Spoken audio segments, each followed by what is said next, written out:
오늘 우리에게 주시는 하나님의 말씀입니다. 구약의 말씀 신명기 6장 1절에서 3절까지 말씀입니다. 이는 곧 너희의 하나님 여호와께서 너희에게 가르치라고 명하신 명령과 규례와 법도라. 너희가 건너가서 차지할 땅에서 행할 것이니 곧 너와 내 아들과 내 손자들이 평생에 내 하나님 여호와를 경외하며 내가 너희에게 명한 그 모든 규례와 명령을 지키게 하기 위한 것이며 또 내 나를 장구하게 하기 위한 것이라. 이스라엘아, 듣고 삼가 그것을 행하라. 그리하면 내가 복을 받고 내 조상들의 하나님 여호와께서 내게 허락하심 같이 젖과 꿀이 흐르는 땅에서 내가 크게 번성하리라. 아멘. 오늘 우리에게 주시는 신약의 말씀입니다. 마태복음 28장 16절에서 20절까지 말씀을 저와 여러분들이 한 절씩 나누어 가면서 봉독하시겠습니다. 11 제자가 갈릴리에 가서 예수께서 지시하신 산에 이르러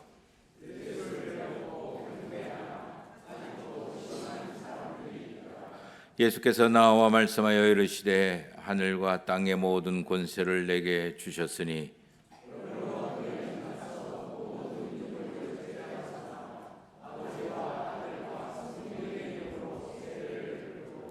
내가 너희에게 분부한 모든 것을 가르쳐 지키게 하라. 볼지어다 내가 세상 끝날까지 너희와 항상 함께 있으리라 하시니라. 아멘. 11월 마지막 주일입니다. 지난주에 소설이 지났으니 이제 본격적으로 겨울이 시작되는가 봅니다.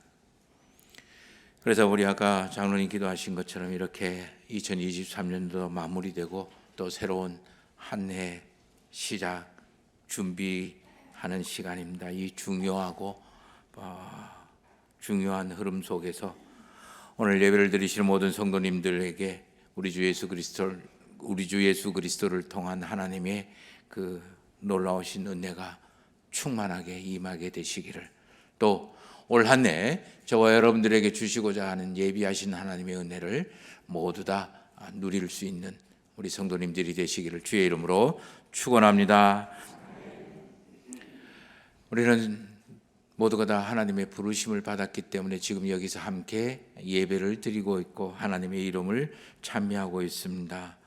그런 의미에서 보면 저와 여러분들은 모두가 다 소명자입니다. 우리는 소명을 받았다라고 이야기하면 모두가 다 목회자가 된다든가 아니면 선교사가 된다든가 특별히 하나님의 일을 하는 그런 사람을 소명자라고 표현을 하는데 그게 아니에요. 저와 여러분들 모두가 다 하나님의 부름을 받은 그런 소명자인 거예요. 그래서 예수 그리스도의 이름으로 하늘의 지혜와 능력과 권세로 우리를 충만하게 만드셨습니다. 그래서 저와 이제 필요한 거는 바로 우리의 삶의 자리에서, 내가 처한 자리에서 이렇게 하나님의 사람으로 하나님 사람답게 살아가는 품위를 유지하면서 살아가는 것이 중요한 거예요. 그 일을 위해서 우리가 우리의 삶의 자리에 보내지게 되는, 보냄을 받은 파송자가 되는 거예요. 그래서 사명을 가지고 있는 사명자예요. 이거는 어느 누구에게든 예외가 있을 수 없어요. 내가 하나님의 부르심을 받았으면 반드시 나는 하나님의 그 사명을 감당해야 되고 지켜야 되고 이루기 위해서 애써야 되는 사명자가 되는 거예요. 어떻게 하나님의 사람으로 하나님의 품위를 지키고 하나님 사람답게 살아갈 수 있을까? 바로 우리는 그 방법으로 예수님의 중요한, 제가 생각했을 때 중요한 거예요. 중요한 11가지 명령을 이제까지 묵상해 왔습니다. 기억나십니까? 기억나시면 안 되죠. 제가 정리를 한번 해볼게요. 하나님께 영광을 돌려라. 내가 온전한 것처럼 너희도 온전하라. 하나님의 나라를 먼저, 그의 나라와 그의 의를 구해라. 너희도 대접받으려고만 하지 말고 남을 좀 대접하면서 살아라. 너는 세상의 것 따르고 쫓지 말고 나를 따라라. 그러기 위해서는 너는 나인데 배워야 된다. 너희가 먹을 걸 구하여서 먹으려고만 하지 말고 너희가 너 옆에 있는 사람의 먹을 것을 나눠줘라. 늘 나와 함께 있음을, 내가 하나님의 사람인 것을 의식하며 깨어 있어라. 날마다 너는 하나님의 사람이기 때문에 나의 임재와 나의 은총을 받아 먹고 살아라. 누가 발 씻겨주기를 기다리지 말고 서로 발을 씻겨주는 그런 일들을 해라. 그리고 서로 사랑하라. 11가지. 신앙생활이라는 것은 뭐 특별한 거 아니에요. 그러나 특별한 거예요. 우리의 세상 살이 속에서 이런 예수 그리스도의 명령을 듣고 믿고 지키고, 또는 지키려고 애쓰려고 노력하고 끊임없이 시도하는 것, 이게 신앙생활의 핵심입니다. 이때 저와 여러분들의 생활 속에서는 3가지의 일들이 일어나게 되어 있어요. 이 3가지의 목표가 일어나게 되어 있어요. 이 앞에서 11가지의 예수님의 명령을 그래서 종합하고, 그리고 핵심적으로 이루어낼 수 있는 것, 또는 이루어지는 것, 그게 바로 오늘 우리가 묵상할 12번째 예수 그리스도의 명령입니다. 그렇기 때문에 이 12번째 이 예수 그리스도의 명령은 최종 명령이기도 하고, 그리고 최종 명령이기 때문에 우리가 감당하기에 굉장히 힘이 들고 어려워요. 또 이렇게 살아간다라는 게 보통 쉬운 것이 아니에요. 그러나 우리의 힘과 능력으로는 안 되지만 성령 하나님의 능력으로는 이것이 이루어질 수가 있고, 또 이렇게 살아간 사람이 수없이 많이 있어요. 그래서 저와 여러분들의 믿음의 최종 목표가 바로 이 12번째 명령에 해당되는 거예요. 오늘 이 12번째 명령을 우리가 함께 묵상하면서 저와 여러분들의 일상에 하나님의 사람다운 품위가 유지되어지고, 그것이 더욱더 깊고 넓고 향기로워지게 되기를 소망해 봅니다. 오늘 우리가 읽은 신약의 말씀, 우리가 잘 알고 있는 말씀이죠. 예수님이 마지막으로 제자들에게 명령하신 최종 명령입니다. 자, 우리 마태복음 28장 19절과 20절 말씀, 우리 성경을 다시 한번 보시기를 바랍니다. 우리 눈으로 여러분의 그 성경을 보고, 귀로는 제가 읽는 새번역 성경을 들으시면서 이런 뜻이구나 생각해 보시기를 바랍니다. 그러므로 너희는 가서 모든 민족을 제자로 삼아서 아버지와 아들과 성령의 이름으로 세례를 주고 내가 너희에게 명령한 모든 것을 그들에게 가르쳐 지키게 하라. 보아라, 내가 세상 끝날까지 항상 너희와 함께 있을 것이다. 저는 이 말을 한마디로 정리를 하면, 저 나름대로 표현을 하면 바로 가르쳐 지키게 하라. 그래서 예수님의 저와 여러분들의 최종 명령은 가르쳐 지키게 하라라고 표현을 하고 싶은 거예요. 예수님의 이 마지막 말씀이었고 마지막 그 가르침이고 명령이에요. 그러면 다른 복음에는 뭐라고 표현을 해놨을까 궁금해서 찾아봤습니다. 마가복음에는 너희는 온 천하를 다니면서 이 복음을 만민에게 전파하라. 믿고 세례를 받는 사람은 구원을 받을 것이고 믿지 않는 사람은 정죄를 받게 될 것이다. 누가복음에는 딱 한마디로 정리를 했습니다. 내 증인이 되라. 요한복음 21장에서는 네가 나를 사랑하느냐? 그러면 나를 따라오너라. 그렇게 정리가 되는 거예요. 그러니까 이 사복음서의 이 마지막 말씀을 다 정리를 하면 복음을 전파하라 또는 증인이 되라. 나를 사랑하느냐? 그러면 나를 따라오라. 그리고 마태복음에는 가르쳐 지켜야 하라. 표현은 다르지만 그 의미상으로는 공통 분모가 있을 거고 또 그 의미는 전부 비슷비슷한 뜻을 가지고 있다라는 거예요. 복음을 전파하는 것이나 증인된다라는 말은 같은 의미이고, 이 증인된다라는 말은 예수 그리스도를 따르는, 사랑하면서 따르는 의미랑 같은 의미고, 예수 그리스도를 사랑하기 때문에 내가 예수 그리스도를 따른다라는 말은 바로 가르쳐 지키게 하는 것과 동일한 의미를 가지고 있는 말씀이라는 거예요. 뭘 가르치고 뭐의 증인이 되고 그리고 뭐를 선포하라는 말입니까? 뭘 따르라는 말이에요?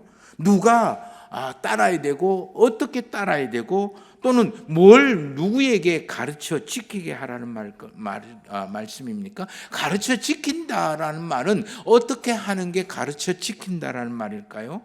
이게 누가복음의 표현을 하면 증인이 된다라는 거고, 요한복음의 표현을 빌리면 예수 그리스도를 사랑하며 따른다라는 표현이고, 그리고 마가복음의 표현대로 하면 복음을 전파하는 것이 되는 거예요.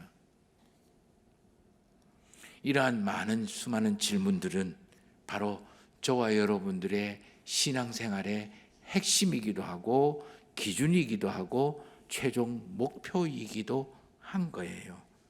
그래서 어렵고 힘들고, 조금 전에 우리가 찬양하는 것처럼 세상 사람들은 어리석다라고 그리고 미쳤다라고 때로는 왜 그렇게 손해보냐고 이해되지 않는다라고 손가락질을 하지만 우리에게는 가슴 벅찬 길이 되고 삶의 방법이 되는 거예요.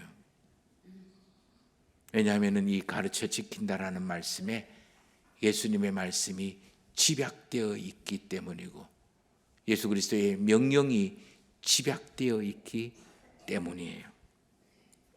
자, 그러면 가르쳐 지키라고 하는 이 말씀은 무슨 뜻일까? 어떻게 하면 될까?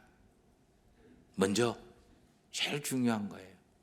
우리에게는 이게 필요 없어요. 특별히 경상도 사람에게는 이게 필요한 거예요. 고백하면서 살아라. 고백하면서 살아라. 한 걸음 더 나아가서 저는 자랑하면서 좀 떠들어대라. 그런 이야기예요. 고백한다, 자랑한다라는 말씀, 이게 뭘까요? 뭘 고백하고 뭘 자랑하라는 말이에요? 하나님의 살아계심을 고백하고 자랑하라는 말이에요. 마가복음의 표현을 빌리면 하나님의 살아계심을 전파하라는 거예요. 누가의 표현을 빌리면 하나님의 살아계심의 증인이 되라는 거예요. 요한복음의 표현을 빌리면 하나님의 살아계심을 위해서 예수 그리스도를 따라라, 그런 이야기예요. 고백한다라는 거는요, 인정하는 거예요. 내 생활에서, 내 생각에서, 내 행동에서, 내 선택에서, 내 결정에서 하나님의 살아계심을 인정하고 선택하고 결정을 해라. 내가 인정하지 않는데 어떻게 하나님의 사람으로 선택하고 판단하고 결정을 할 수 있겠습니까? 복음이라는 게 뭘까요? 복음의 핵심은 바로 하나님이 살아계시고 하나님이 저와 여러분들을 다스리면 우리의 삶의 구원의 역사가, 구원의 은혜가 일어난다라는 것을 믿는 게 복음이 아닙니까? 이게 바로 예수님께서 제일 처음 공생애를 시작하면서 회개하라, 천국이 하나님의 나라가 가까이 왔다 가르친 하나님의 나라고, 그리고 사시면서 치유를 하고 가르치고 대항하고 싸우고 그리고 맡기고 이러한 모든 것에서 이 하나님의 나라가 핵심이었고, 사도행전 1장에 보면 마지막까지, 승천하기 마지막 전까지 제자들에게 가르치다라고 하는 게 바로 이 하나님의 나라예요. 하나님의 나라가 뭡니까? 하나님은 살아계신다. 하나님은 지금 너의 삶을 주관하신다. 하나님을 믿고 따르면, 순종하면 너의 삶은 구원으로 충만한 역사를 경험하게 된다. 누린다. 이게 복음이잖아요. 이게 하나님의 나라예요. 그렇기 때문에 이 하나님의 살아계심이 내 인생에서 인정되고 고백되어지는 것. 내 생활 속에서 예수 그리스도를 통해서 하나님을 믿게 되고 하나님을 알게 된 게 가장 소중한 일이고 가장 잘한 일이다라고 하는 것을 자랑해야 돼. 자식 자랑하지 말고 내 돈 많이 벌었나 적게 벌었나 자랑하지 말고 자식에게 뿌듯해하지 말고 그거 내세우지 말고 저런 자식을 준 하나님의 역사하심을 자랑하라고, 이야기하라고, 고백하라는 거예요. 내 사업 잘 된 거 자랑하지 말고 내 사업 잘 되게 하신 하나님을 자랑하라. 내가 어렵고 힘든 거, 그 가운데서 내가 지금 살아온 거, 내가 진짜 고군분투했거든, 내 애간장 다 끓는 그런 힘을 다 쏟아부었거든, 이거 자랑하지 말고 하나님의 살아계심의 역사하심으로, 호위하심으로 내가 지금 벗어났다, 이거 자랑하라고요. 두 번째, 고백은요, 표현이 돼야 돼요. 믿음의 세계는 마음으로 인정하고 입으로 고백함으로 완성이 된다고 했어요. 그래서 사도 바울은 로마서 10장 10절에서 사람이 마음으로 믿어서 의에 이르고 입으로 시인함으로 구원에 이른다라고 이야기하는 거예요.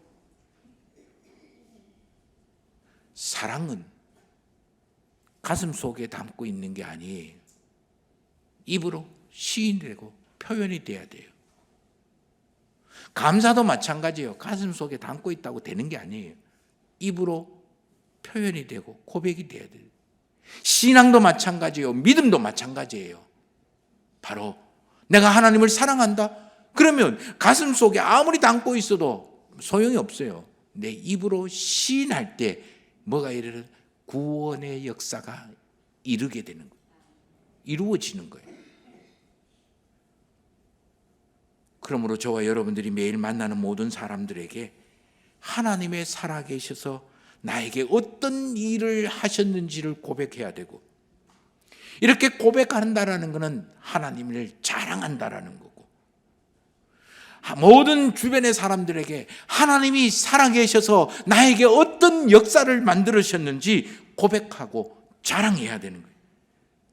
사도 바울은요, 나의 나된 모든 것들이 그게 하나님의 은혜다, 하나님의 살아계심의 역사였다 자랑하는 거예요. 떠벌리는 거예요. 모든 것이 하나님의 은혜입니다. 약한 것도 하나님의 은혜였고, 그때 감옥에 갇힌 것도 하나님의 은혜였고, 기가 막힌 하나님의 타이밍이었고, 더 큰 하나님의 계획이 그 속에 있었어. 병들고 아프고 묶이고 매맞고, 그리고 감옥에 갇힌 것, 모든 것들이, 심지어 내가 아픈 가시를 가지고 있었던 것도 하나님의 은혜였더라, 하나님의 살아계심의 역사였더라 자랑하는 거예요. 고백하는 거예요. 이게 내 삶 속에서 가르쳐 지키는 거예요. 자녀들 앞에서 하나님의 살아계심을 고백하십시오. 그리고 우리의 주변의 사람들에게 하나님의 살아계심을 자랑해야 돼요. 그때 두 번째 가르쳐 지키게 되는 역사가 일어나는 게 바로 보여주는 거예요. 뭘 보여줄까요? 하나님의 살아계심을 보여주는 거예요. 어떻게 보여줄까요? 예수 그리스도의 가르침을 따라 살아가는 것으로 보여주는 거예요. 그렇게 따라 살아가면 보여지게 되는 거예요. 증인되는 거 간단해요. 예수 그리스도께서 말씀하신 걸 듣고 믿고 따라서 하면 되는 거예요. 생활하면 되는 거예요. 그렇게 판단하고 그렇게 선택하고 그렇게 결정하면 되는 거예요. 내가 하나님을 사랑하는 거 어떻게 하면 하나님의 사랑을 보여줄 수 있을까요? 예수 그리스도의 말씀을 듣고 믿고 따라 그렇게 살아가면 되는 거예요. 그렇게 판단하고 그렇게 결정하면 되는 거예요. 내가 다른 사람에게 어떻게 하나님의 살아계심을 보여줄 수 있을까요? 가르치고 지키게 할 수 있을까요? 내가 예수 그리스도의 말씀을 듣고 믿고 따라 살아가면 되는 거예요. 마음으로 아이고 이거 믿고 따라 살아가야 되는데 가야 되는데 그 정도까지만 해도 대단한 거예요. 아무 생각 없이 살아가는 사람이 허다하기 때문에. 내가 하나님을 믿는다. 저와 여러분들이 하나님을 믿는다라고 이야기해요. 하나님을 믿는다라는 건 뭘 믿는다라는 거예요? 예수 그리스도를 믿는다라는 거죠. 예수 그리스도를 믿는다라는 건 뭘까요? 예수 그리스도의 말씀을 듣고 믿고 따른다라는 거예요. 그러므로 우리가 예수 그리스도를 말씀을 듣고 믿고 따라 살아간다면 나도 모르게 하나님을 살아계심을 보여주면서 살아가게 되는 거예요. 그래서 요한복음 14장 9절 말씀에 보면요, 빌립이 예수님에게 조릅니다. 나는 길이요 진리요 생명이다. 나로 말미암지 않고는 아버지께로 절대로 갈 수 없다라고 이야기하니까 이 빌립이 눈이 톡톡 뜨인 거예요. 귀가 열린 거예요. 그래서 호기심이 생겼습니다. 예수님, 선생님, 우리에게 그 하나님을 보여주십시오. 그러자 예수님이 이야기합니다. 빌립아, 내가 이렇게 오래 너희와 함께 있었는데 너가 아직도 나를 알아보지 못하느냐?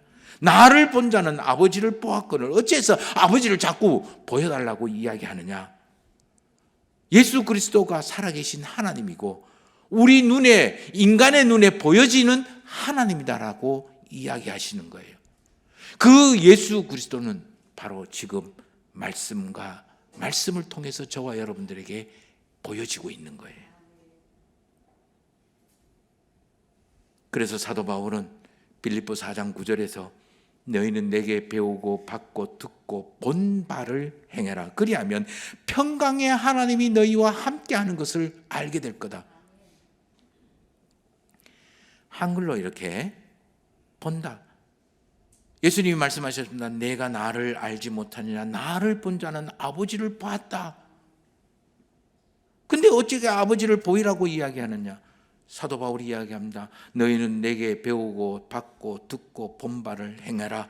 그리고는 빌립보 3장 17절에 한마디 더 나옵니다. 너희는 형제들아 너희와 함께 나를 본받아라. 뭐 이렇게 이야기합니다. 이 본 나를 본 자는 할 때 본, 나를 본받아라 할 때 그 본, 이거는 두 가지 의미가 있어요. 표기는 본이라고 표현을 하는데 두 가지 의미 있어요. 하나는 바탕, 모델, 그래서 근본할 때 또는 원본할 때, 본질할 때 그 본이에요. 또 하나의 의미는 보는 것, 눈으로 보는 것, 시야, 시각, 그리고 그 시력에 관한 것, 본다 할 때 본이에요. 근데 이 본 안에 신앙의 이 본이라는 이 글자 안에 신앙의 전부가 들어있다. 우리가 예수 그리스도의 말씀을 듣고 믿고 따르는 생활을 근본으로, 그게 우리 삶의 원본이에요. 세상살이의 본질이에요. 그것을 지키고 그것을 유지하고 그것을 이루기 위해서 애쓰고 노력할 때 내 주변의 사람들에게는 예수 그리스도가 보여지는 거예요. 내 주변의 사람들은 내가 따라가는 그 말씀을 통해서 예수 그리스도를 보고 예수 그리스도를 통해서 하나님의 살아계심을 보게 되고 목격하게 되는 거예요. 이게 증인이 되는 거고, 이게 가르쳐 지키게 하는 거고, 이게 사랑하고 예수 그리스도를 따르게 되는 거예요. 기억하십시오.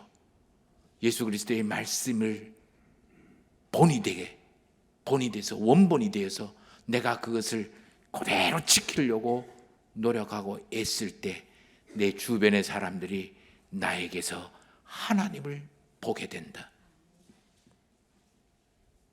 그러면 자연히 세 번째, 저와 여러분들이 하나님의 살아계심을 증명하면서 사는 거예요.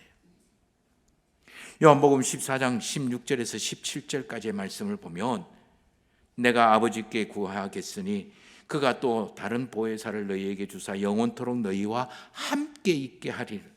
그는 진리의 영이라 세상이 능히 그를 받지 못하고 보지도 못하고 알지 못한다. 그러나 너희는 그를 알고 너희는 그와 함께하고 너희 가운데 그가 계실 거다.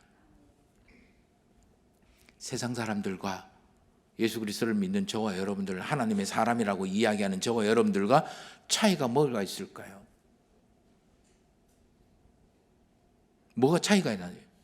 저와 여러분들은 뭐 예수 믿는다고 하나님의 사람이라고 길 가다가 교통사고 안 당할 것 같습니까? 교통사고 당해요.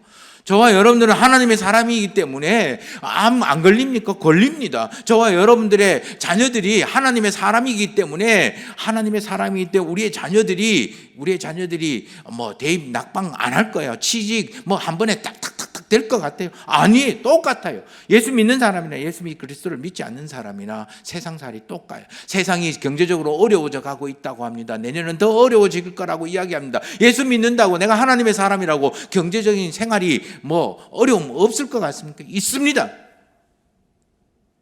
저와 여러분들도 아프고 실패하고 낙담하고 좌절합니다. 세상 사람들과 살아가는 모습이 다를 게 없어요. 세상 사람들만 돈에 쫓깁니까? 저와 여러분들도 돈에 쫓깁니다. 세상 사람들만 아파합니까? 저와 여러분들도 아픕니다. 몸도 아프고 마음도 아프고요. 그러면 저와 여러분들이 예수 그리스도의 사람으로, 하나님의 사람으로 살아가는 게 뭐가 유익할까요? 뭐가 도움이 될까요? 뭐가 다를까요? 바로 하나님이 우리와 함께 하신다. 우리와 함께 하시는 그 하나님이 바로 성령 하나님이라는 거예요. 이 성령 하나님이 저와 여러분들과 함께 하시면서 우리에게 끊임없이 생명의 길, 구원의 길, 벗어날 수 있는 길을 가르치고 이끌고, 그리고 우리의 신원을 지키고, 그리고 하늘의 지혜와 능력과 그리고 권세로 우리를 충만하게 해주시는 거예요. 도저히 사랑할 수 없는 사람을 성령 하나님은 사랑하게 하시고, 짜증과 분노, 막힘, 답답함으로 가득한 이 세상에서 육신의 즐거움 쫓아가지 아니하고 내 속에서 나오는 기쁨을 맛보고 누리게 하시고, 경쟁하지 않으면 안 되고 다른 사람을 꺾어 시기 질투하고 꺾어내려 이기지 않으면 안 되는 이 세상에서 함께 살아가는 평화를 만들게 하시고, 성령 하나님께서 화가 머리끝까지 올라오는데 나를 다스리고 참게 만드시고, 불평하고 짜증나고 그리고 화가 나는데, 그래서 한마디 주업하고 싶은 게 목구멍까지 올라오는데 성령 하나님께서 친절하게 대하게 만들고, 나도 지금 살기 바빠 죽겠어요. 그런데 내 마음을 너그럽게 성령 하나님이 만드시고, 독하게 살지 않으면 안 되는 이 세상살이에서, 그래서 나도 모르게 악한 수법들이 계획되고 이야기되고 그리고 실행되는 이곳에서, 아니야, 이 선함을 쫓아 살아가야 선으로 악을 이기게 만들고, 우리의 말을 부드럽게 하고 우리의 행동들을 조심스럽게 만들며, 언제 어디서나 성령 하나님이 하나님의 말씀을 기억나게 하고 하나님의 말씀이 중심이 되게 하고 하나님의 말씀을 따르도록 우리를 독려하고 지켜주는 것. 그래서 저와 여러분들의 세상 사람들과 똑같이 묶이고 꼬이고 다치고 막혀있고 무거운 인생살이로부터 구원하여 주고 빠져나가고 승리하고 이기게 만드는 그 역할을 하는 게 바로 성령 하나님이 저와 여러분들과 함께 하시는 거예요. 세상 사람들이 어떻게 하지 못하 전전긍긍할 때 저와 여러분들이 하나님을 믿는 사람으로 이 세상에서 살아갈 수 있는 지혜와 뱀처럼 지혜롭고 비둘기처럼 순결한 그런 삶을 살아가게 되는 거예요. 저는 이런 성령 하나님이 함께 하시면서 살아가는 그런 증명의 삶을 살아가는 것을 한마디로 표현을 하고 싶어요. 많이 들었습니까? 정말 많이 들으셨을 거예요. 두려움과 부러움의 존재. 저 사람 저래 봬도 세피하게 보여도 함부로 건드리지 마라. 하나님이 함께 하기 때문에 네 큰 코 다친대. 야, 저 사람 뭐 별 특별한 것도 없는데 어떻게 저래 잘 될까? 저렇게 잘 살까? 그게 하나님이 함께 하시기 때문에 복 주셔서 그렇다. 이게 우리에게 필요한 거예요. 이렇게 산 사람이 바로 믿음의 사람들이에요. 형들에게 배신당하고 팔리고 그리고 제일 비싼 옷 그리고 화려한 옷을 입고 아들 그러면서 높임을 받던 그 사람이 종이 돼서 걸레나 빨고 앉고 욕이나 얻어먹고 후지박 키우면서 그렇게 살아가고 거기다 결국 모함 받아서 감옥에 갇히고 언제 죽을 날 기다리고 사형 집행 날 기다리고 있는 그 사람. 그럼에도 불구하고 하나님의 함께 하심을 잊어버리지 아니하고 지키면서 애쓰며 살았던 그 믿음의 사람 요셉. 바로 왕도 바로의 신하들도 두려워하고 무서워하는 부러워하는 존재로 변합니다. 지팡이 하나 달랑 들고 세계 최강의 군주 바로 왕에게 당당합니다. 시간 지나가면 지나갈수록 세계 최강의 바로 왕이 이 모세를 두려워합니다. 떱니다, 그 앞에서. 그리고 모든 것을 다 내어줄 수밖에 없는 그런 사람. 다윗이 그러했고요, 엘리야가 그러했고요. 바벨론 포로로 잡혀가서 젊은 나이에 어린 나이에 바벨론 포로로 잡혀가서 그곳에서 주입 교육받고 사상 교육받고 그리고 배반의 교육을 받고 그곳 사람으로 훈련을 받으면서 살아면서도 하나님의 함께 하심을 지켰던 이 다니엘, 그 막강한 바벨론의 왕이나 그 모함의 천재 잔머리의 대마왕과 같은 그런 바벨론의 그 관리들 속에서도 거기서도 살아나 거뜬히 살아나는 거예요. 느부갓네살 왕이 그렇게 합니다. 바벨론아, 다니엘아 살아있느냐? 제발 살아있다라고 이야기를 해봐봐라. 다니엘이 내가서 여기에 살아있습니다라고 이야기하자, 야, 너가 믿는 하나님을 온 나라에 다 선포해라. 이게 믿음의 사람의 역사예요. 그래서 히브리서 12장에는 믿음의 세계에 허다한 증인들이 있다. 지금 이 시대에 저와 여러분들이 하나님의 사람으로 살아간다라는 게 바로 이런 것이에요. 그 증인이 바로 저와 여러분들인 거예요.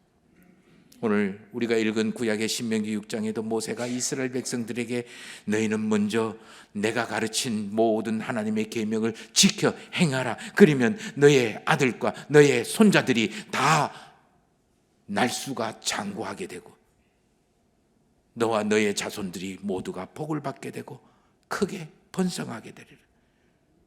우리는 마태복음에 나오는 이 오늘 우리가 읽은 예수 그리스도의 명령을 그저 전도하고 그리고 선교사가 나가고 이걸로만 많이 들어왔습니다. 틀린 말이 아니에요.